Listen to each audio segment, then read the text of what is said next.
বক্তব্য দিতে ওঠার আগেই আপনি বিশেষ কারণে আমাকে বসিয়ে দিলেন, যৌক্তিক কারণে।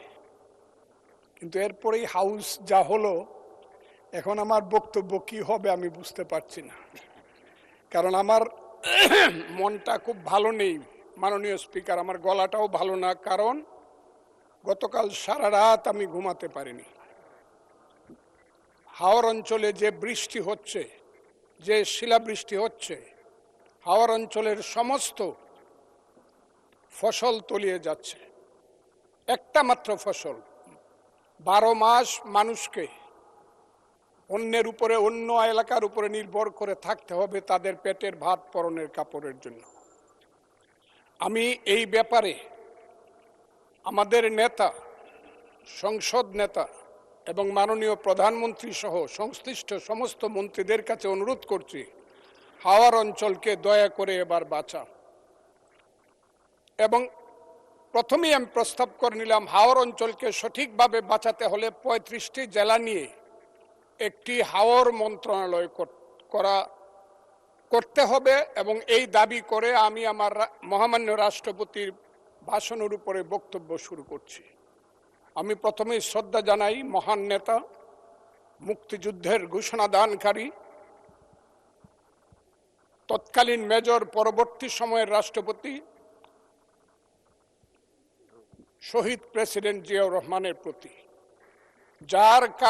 আমি শ্রদ্ধা জানাই মহান নেত্রী, দেশনেত্রী বেগম খালেদা জিয়ার প্রতি, যার আহ্বানে এবং যার কারণে আমি আজকে বিএনপি করি। তিনি আজকে নাই, আমি তার আত্মার মাগফিরাত কামনা করি।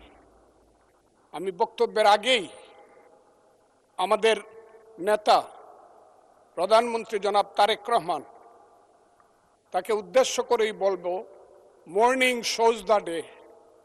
সকালবেলায় দেখা যায় বিকালটা কেমন যাবে। আমাদের প্রধানমন্ত্রী এই দেশের জন্য, এই দেশের উন্নয়নের জন্য প্রথম থেকেই যে যে কর্মসূচি নিয়ে কাজ করছেন, কালকেও যশোর থেকে উলসি খাল খনন করে তিনি এসেছেন। আমার বিশ্বাস এই দেশের মানুষের দুর্ভাগ্য দূর করে বাংলার পূর্বাকাশে নতুন সূর্য উঠবে বলে আমি বিশ্বাস করি। মাননীয় স্পিকার, রাষ্ট্রপতি ভাষণের উপরে আমার মিক্সড ধারণা আছে। আমার প্রথমেই বলতে হবে, সেই সত্য যা রচিবে তুমি, যা ঘটে তা সত্য নয়, কবি তব মনোভূমির রামের জন্মস্থান, অযোধ্যার চেয়েও সত্য যেন, বাল্মীকির কবিতা।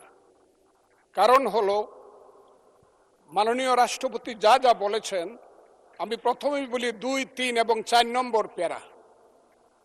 2 নম্বর প্যারায় মুক্তিযুদ্ধকে উনি যেভাবে বলেছেন সঠিক বলেছেন, কিন্তু আরো বিস্তারিত হলে আমাদের প্রধানমন্ত্রী যেমন বলেন যে মুক্তিযুদ্ধকে মহিয়ান করতে হবে, মুক্তিযুদ্ধ আরো মহিমান্বিত হতো আরেকটু ইলাবোরেট করে লেখলে। কারণ মুক্তিযুদ্ধের ইতিহাস মহাসমুদ্রের চেয়েও গভীর ইতিহাস।